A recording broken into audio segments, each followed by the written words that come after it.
Hello there and welcome back once again to another edition of a Silly Car Showdown. Today we are building our very first car to take on the SCS course, and it is going to be another British car. It's going to be the Hillman Imp. This came in one of the recent DLC weeks, and it has quickly become one of my absolute favourite cars in this game. I love the little Imp. This thing's hilarious to drive stock. It's rear engine, rear wheel drive, doesn't have a whole lot of power. But it makes up for it in charm and charisma. It's just hilarious fun to chuck through the corners, get the rear end out. And it's actually a pretty good car for D-Class 100. Anyways, of course, it will not be remaining D-Class 100. Also, I should mention that this car was requested by Thunder. So, let's go ahead and build up our Hillman Imp. First up, we do need to look at the engine swaps. We can stick a motorbike engine in it or the Turbo Rally. And we're probably going to want to do that because the stock engine makes 55 horsepower. We can probably get a quick idea of what this will do, auto upgrade.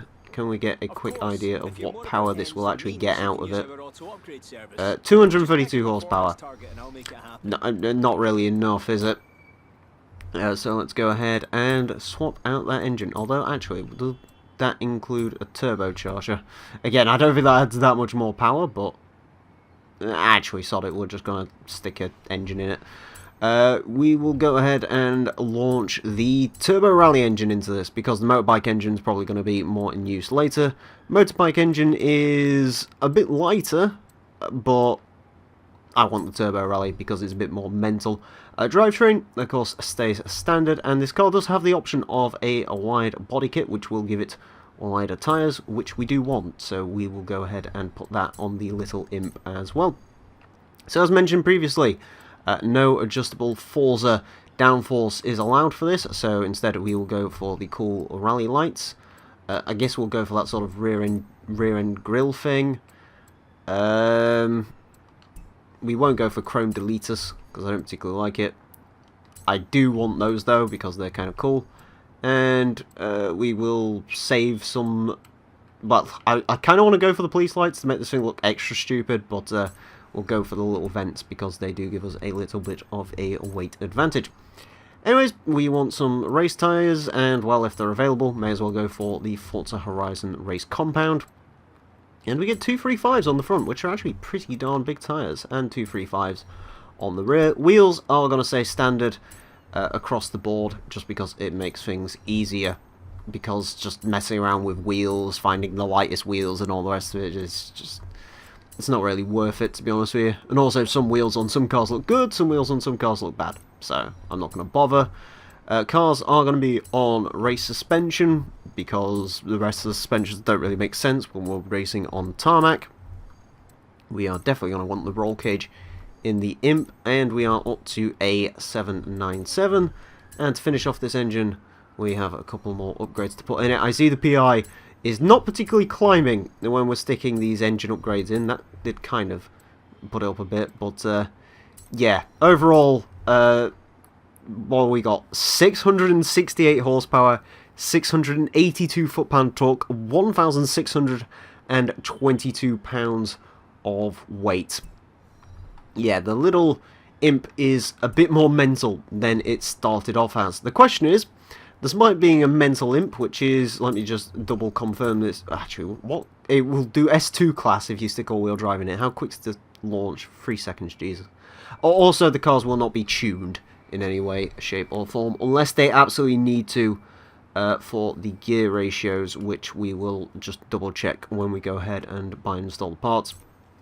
Just because on some of the slower cars, when you install a race gearbox, it imagines you're going to keep the cars as a lower speed car, so it doesn't really... The gearboxes are usually pretty broken on these.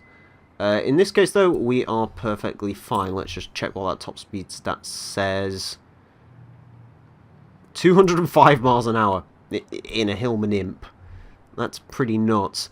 So, the question is, how will the Hillman Imp cope with the blizzard?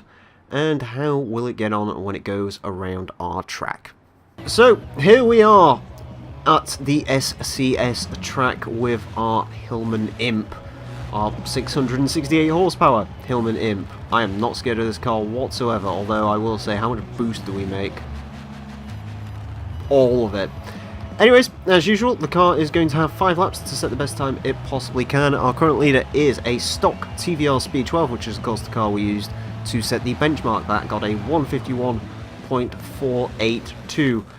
Depending on how the Imp drives, depends on whether that car is in danger or not. I will say, first off the bat, this thing is actually quite nimble, which I was not expecting. Oh god, I don't know what the hell's going on there. Yeah, this car is actually quite nimble, which is interesting. Also, you might have noticed, Azza can leave, which is good, and basically will leave me to do the hot lapping, which is nice, because that means I don't waste his time, and, well, also, he doesn't have to worry about showing up on the recording, so, yes, that's a new thing. I will still say a quick shout out to the people who start these events, so I'm actually able to do this. Again, this game has no real rivals mode, for reasons no one quite knows. What I will say is the Imp definitely gets stopped a hell of a lot better than the TVR did. The TVR did not particularly stop very well. This does. But then again, it's because it weighs about 1,600 pounds, I think it said, or something ridiculous like that. And it has got 600 horsepower. And it is making 73.5 pounds-foot of boost. Jesus Christ. This is the boosted Imp. I think that's probably what I'm going to call this episode. Anyways. Ooh, it's really good at that switchback. It is really nimble, which I was not expecting it to be this sort of nicer driving. It actually does drive alright, and it doesn't feel massively ruined by the engine being in the back, which I was sort of expecting, you know, because obviously all the weight is over the rear end of this car, and this is a proper rear engine car as well, to the nth degree. That first lap doesn't particularly matter, although missing that checkpoint really does not help this lap, so this lap is also a bit of a bust, which is a shame. But yeah, the Imp is surprisingly good. Certainly better than I was expecting it to be. I really do quite like how nimble it feels. Around these sort of shorter bits, it is certainly a good car. And on the longer straights, it is kind of keeping up with the TVR. I will say, the TVR feels like it was a little bit easier to drive. I feel a little bit less scared in the... I'm good. I feel a little bit less scared in the TVR than I do in this, because this is very scary to drive. But, that being said, it actually is alright. I'd still probably recommend doing that all-wheel drive swap, I've got to be honest. I also probably wouldn't build this thing to S-Class. I'd, you know, maybe stay on the download and build it more to A-Class or C-Class. I really need to build me one of these Imps up. This is actually the first time I've built an Imp. I've been meaning to build like a D500 or a C600 Imp. I wasn't quite expecting to build a S1872 Imp, but there you go. I apologise if I call it S-Class, by the way. Those of you who watch my main channel may know I'm actually currently LPing Forza Motorsport 3, and of course that was before they did a rejig of the class systems here in Horizon, so... ooh, God, try and get there. Yeah, the Imp's good, however it does have its occasional scary moments, and when it has its scary moments, it has its scary moments. If I learn to trust these brakes some more, I can probably eke out a really good time out of the Imp. But yeah, I'm amazed at how much traction this thing actually has, because it really is actually pretty darn good. It's pretty spot on, it has to be said. Anyways, we did not cock up that first bit. Try not to cock up this bit here. Again, as I mentioned in the Speed 12 first episode... Ooh, I don't know what's there. There is something there the Imp does not like. It's catching on something. That's happened twice now. It's incredibly scary when it happens. Whoa. Yeah, the Imp is struggling a little bit with random kinks. That's definitely not helped this lap time. Gotta remember to stay out of the fences. Fences do reduce lap time considerably. Remember that. There's a top tip for you. Yeah, the corner was a bit messy. This lap has turned a bit messy. The first section was alright, and then the imp started doing all that sort of twisting, weird stuff. And it's sort of gone a little bit more to pot after that. Ooh, God. Let's try and get the imp around there. But yeah, I'm incredibly impressed with how nice a car the imp is. It's actually a really solid little car. So, good on Hillman, good on the imp. Again, try and get... I mean, this switchblade section, it's just so good at getting through there. I think that's what I'm going to call that corner. I need some good names for some of these corners. Some of the particularly notorious corners, if anyone wants to suggest some names for them, I'm all ears. Oh, God. Just try and get stopped and get around there. Yeah, despite hitting the fences and despite some sloppiness, this lap is actually pretty quick as well. Or it would have been if I didn't cock up that last corner. Right, come on, imp. Let's get a serious hot lap out of you. Or let's not do that. Let's instead rewind it and... Yeah, the rewind does affect the lap time. Okay.